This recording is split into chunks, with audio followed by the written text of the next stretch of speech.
Hello, lecture. Let's see the questions. Question says a short electric dipole is placed along x-axis at its origin.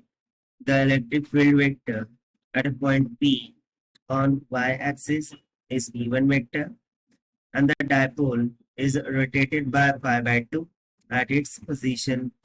Now the electric field vector at point P is E2 vector. Select the correct alternative. so यहाँ पर हमसे बोला जा रहा है कि एक short electric dipole है, उसको along the x axis origin पर प्लेस किया गया है।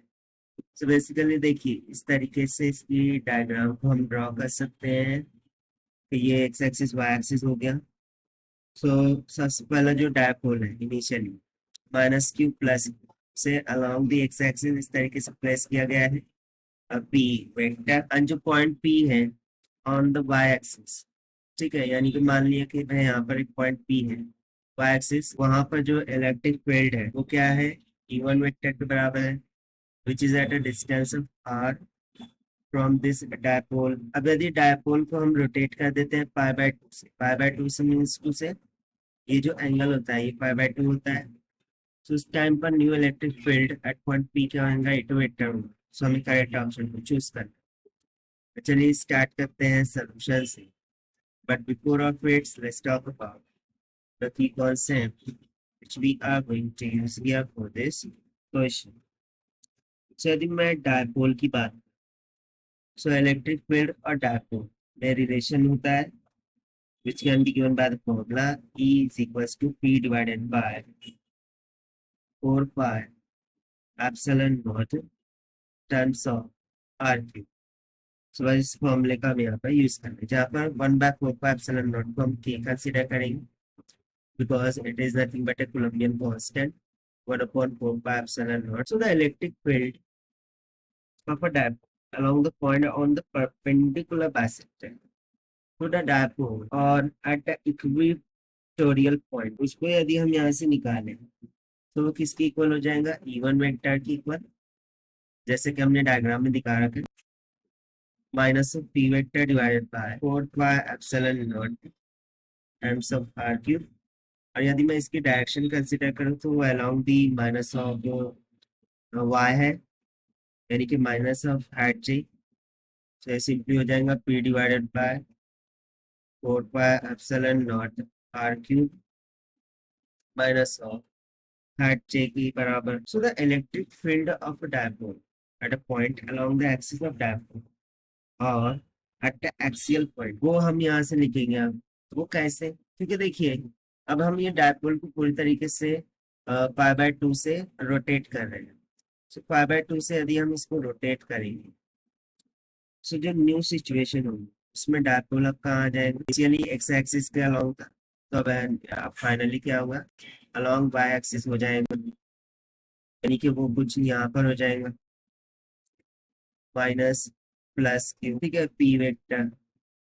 अब पॉइंट पे जो है तो वो भी तो यहाँ शिफ्ट हो जाएगा पी, और इसके अलोंग अब जो इलेक्ट्रिक फील्ड है वो क्या हो जाएगा, E2 वेक्टर। सो यदि मैं इस इलेक्ट्रिक फील्ड को देख, सो अब ये जो इलेक्ट्रिक फील्ड ये डायपोल के point along the x axis है, along the axis of dipole है, और एट द एक्सियल पॉइंट कहाँ पर है, at the axial point.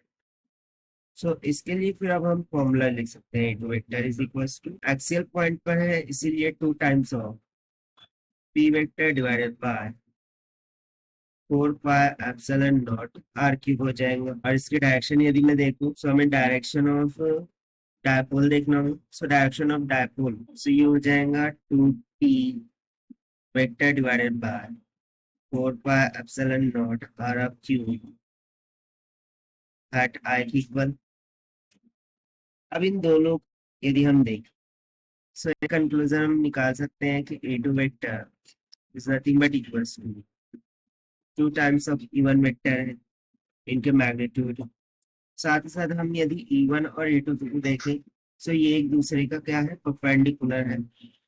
So obviously किसी भी दो वेक्टर का, ओके, यदि दो vector E2 and E1 vector एक दूसरे के परपेंडिकुलर हो जाए, सो उनका डॉट प्रोडक्ट क्या आ जाता है, 0 के इक्वल आ जाता है, as both of them are perpendicular to each other। ऐसा क्यों होता है, क्योंकि कोसाइन 90 वो 0 के इक्वल है, दैट इज वाई यदि दो वेक्टर परपेंडिकुलर हो तो उनका डॉट प्रोडक्ट 0 हो जाएगा। सो इससे हमें देखिए ये दो रिलेशंस मिल गए और यही हो जाएगा हमारा correct answer. So as per the given option C and option D both will become correct। okay, basically do one correction, ये E1 होगा ना, करेक्ट, और ये E2 होगा। E1 is equals to twice of E2, that is why E1 magnitude of E1 vector equals to twice of magnitude of E2 vector। So therefore option C and option D both will become correct। So these are the required solution. I hope you understand it will best of luck. Thank you.